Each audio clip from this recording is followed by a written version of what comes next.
लोकसभा चुनाव 2024 में कांग्रेस के पूर्व अध्यक्ष राहुल गांधी ने केरल के वायनाड और उत्तर प्रदेश की रायबरेली दोनों सीटों से जीत दर्ज की। पर नियमानुसार राहुल गांधी केवल एक सीट से ही सांसद रह सकते हैं। लेकिन जिस तरह से वायनाड में धन्यवाद भाषण के दौरान उन्होंने कहा कि आप सबका प्यार देखकर मैं धर्म संकट में हूं कि कहां से सांसद रहूं, वायनाड या रायबरेली। और उसके बाद कुछ लोगों के मन में यह भी सवाल उठा कि क्या राहुल गांधी दोनों लोकसभा सीट से सांसद नहीं रह सकते हैं? अगर ऐसा है या फिर नहीं है, नियम क्या कहते हैं, आपको इस वीडियो में इसके बारे में बताएंगे कि एक इंसान, एक शख्स आखिर दो जगह से सांसद रह सकता है या फिर नहीं। लेकिन उससे पहले राहुल गांधी का वो भाषण सुनिए जिसमें उन्होंने वायनाड और रायबरेली को लेकर अपना बयान दिया था। I'd like to once again thank every single person in Wayanad for the love and affection that you have given me. And many people are speculating Wayanad or Raebareli. Everybody knows the answer to this question except myself. So don't worry, both Raebareli and Wayanad will be very happy with my decision. ऐसे में सबसे बड़ा सवाल यह है कि राहुल गांधी दोनों में से कौन से सीट खाली करेंगे। चर्चा है कि कांग्रेस नेता राहुल गांधी वायनाड सीट खाली कर देंगे। ऐसे में उनके कार्यालय ने राहुल के इस्तीफे के संबंध में प्रक्रिया जानने के लिए लोकसभा सचिवालय से संपर्क किया है। चूंकि राहुल गांधी ने रायबरेली और वायनाड दोनों सीटों से चुनाव में जीत हासिल की है और उन्हें चुनाव के 14 दिनों के भीतर एक सीट छोड़नी होगी।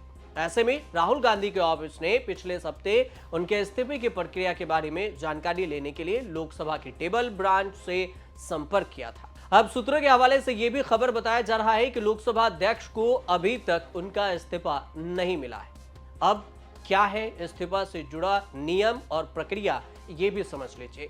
आर्टिकल 240(a) का ये कहता है कि अगर कोई सदस्य लोकसभा या किसी सीट से इस्तीफा देना चाहता है तो उसे सदन के स्पीकर को अपने हाथ से लिखित पत्र के रूप में इसकी सूचना देनी होगी। हालांकि उन्हें इस्तीफे का कोई कारण बताना जरूरी नहीं होगा। 140(1) के अनुसार ये है। नियम के अनुसार ये भी है कि अगर कोई सदस्य अपना इस्तीफा सौंपता है और कहता है कि यह इस्तीफा स्वैच्छिक और वास्तविक है और स्पीकर को उसकी बात सही लगती है तो वह तुरंत इस्तीफा स्वीकार कर सकते हैं। वहीं अगर स्पीकर को इस्तीफा या तो डाक से या किसी अन्य व्यक्ति के माध्यम से मिलता है तो वह पूछताछ कर सकते हैं जब तक कि वह संतुष्ट न हो जाए कि इस्तीफा स्वैच्छिक है, अपने मन से दिया हुआ है। वहीं अगर स्पीकर को यह लगता है कि इस्तीफा स्वैच्छिक या सही नहीं है तो फिर वह इस्तीफा स्वीकार नहीं करेंगे। स्पीकर द्वारा इस स्वीकार किए जाने से पहले किसी भी समय सदस्य अपना त्याग पत्र वापस ले सकता है। इस्तीफा स्वीकार करने के बाद स्पीकर जितनी जल्दी हो सके सदस्य द्वारा सीट से त्याग पत्र देने के संबंध में सदन को सूचित करते हैं। महासचिव स्पीकर द्वारा इस्तीफा स्वीकार कर लेने के बाद बुलेटिन और गैजेट पर इसकी जानकारी पब्लिश करता है और इसकी एक कॉपी चुनाव आयोग को भी भेजता है ताकि खाली हुई सीट को जल्द से जल्द भरा जा सके, यानी उस पर दोबारा चुनाव हो सके। संविधान के अनुच्छेद 101 के खंड 4 के तहत सदस्य की सीट खाली घोषित कर दी जाती है। संविधान के तहत कोई भी व्यक्ति एक साथ संसद के दोनों सदनों या संसद और राज्य विधानमंडल दोनों का सदस्य नहीं हो सकता।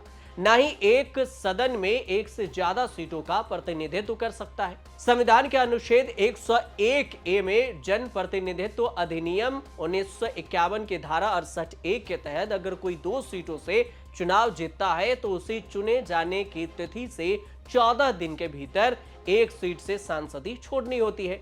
अगर वह चुनाव परिणाम घोषित होने के 14 दिन के भीतर यह सीट से इस्तीफा नहीं देता है तो उसकी दोनों सीट खाली हो जाएगी।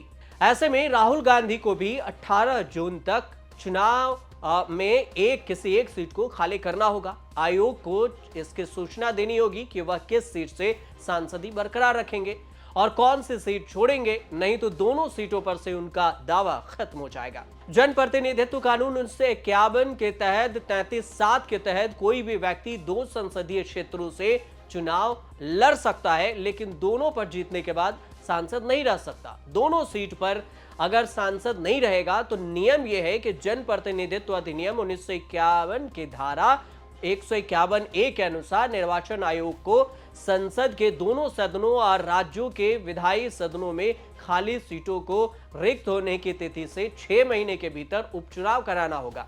जुलाई 2004 में मुख्य चुनाव आयुक्त ने प्रधानमंत्री से धारा 33(7) में संशोधन करने का आग्रह किया था, वरना 2 सीटों से चुनाव लड़ने वाला उम्मीदवार को उस सीट पर उपचुनाव का खर्चा उठाना चाहिए, जिसे वह छोड़ने का फैसला करता है। चुनाव आयोग ने सुझाव दिया था कि उम्मीदवार को विधानसभा सीट पर उपचुनाव कराने के लिए 5 लाख रुपए और लोकसभा सीट पर 10 लाख रुपए का योगदान देना होगा। जनप्रतिनिधित्व अधिनियम 1951 यह भी कहता है कि किसी व्यक्ति को आम चुनाव या उपचुनाव में अधिकतम 2 निर्वाचन क्षेत्रों से लड़ने की अनुमति देता है, लेकिन उम्मीदवार केवल एक ही सीट पर बरकरार रह सकता है।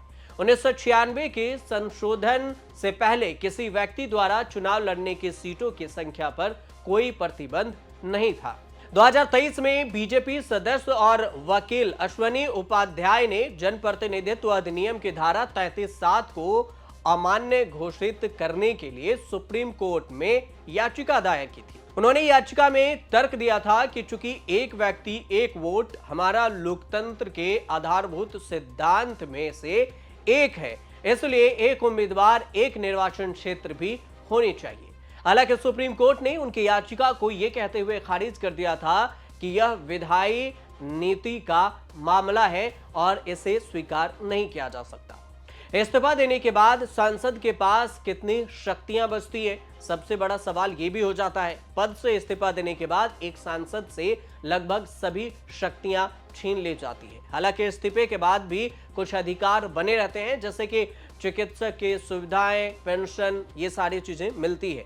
सदन में आ जा सकते हैं, लेकिन किसी कार्रवाई में हिस्सा नहीं ले सकते। इस्तीफे के बाद संसद ना तो सवाल उठा सकता है और ना ही कार्रवाई के दौरान सदन में मौजूद रह सकता है। इसलिए यहां पर उपचुनाव की भी जरूरत होती है।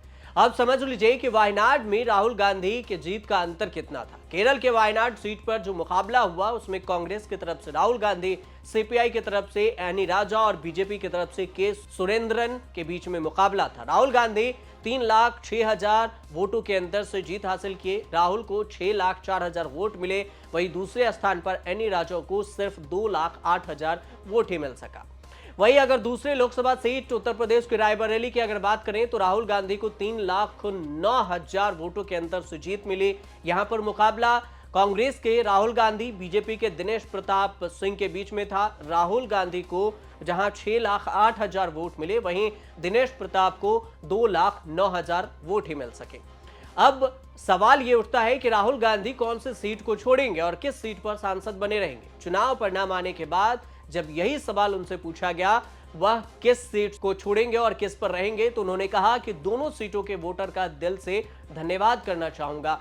हालांकि मैंने इस पर अभी फैसला नहीं लिया किस सीट को छोड़ूंगा और इसे लेकर थोड़ी चर्चा करूंगा, इसके बाद फैसला लिया जाएगा। लेकिन अब देखना दिलचस्प ये होगा कि राहुल गांधी अगर अमेठी के रायबरेली सीट से रहते हैं और वायनाड लोकसभा सीट को छोड़ते हैं, तो फिर वायनाड लोकसभा सीट से वहां से कांग्रेस की तरफ से उम्मीदवार कौन होगा? क्या प्रियंका गांधी वहां से चुनाव लड़ेंगी या फिर कांग्रेस का कोई नया चेहरा होगा? ठीक वैसे ही जैसे अमेठी में केएल शर्मा को अचानक से अंतिम समय में उतारा गया और वो चुनाव जीत गए। फिलहाल आने वाला वक्त बताएगा कि आखिर वायनाड से छोड़ते हैं या फिर रायबरेली से अपना संसदीय सीट छोड़ते हैं। और देखना दिलचस्प तब भी होगा जब इन दोनों में से किसी एक सीट को छोड़ते हैं और वहां से जो चुनाव मैदान में उतरता है उम्मीदवार, उसमें से कौन जीतता है। तब तक आप देखते रहिए न्यूज़ तक।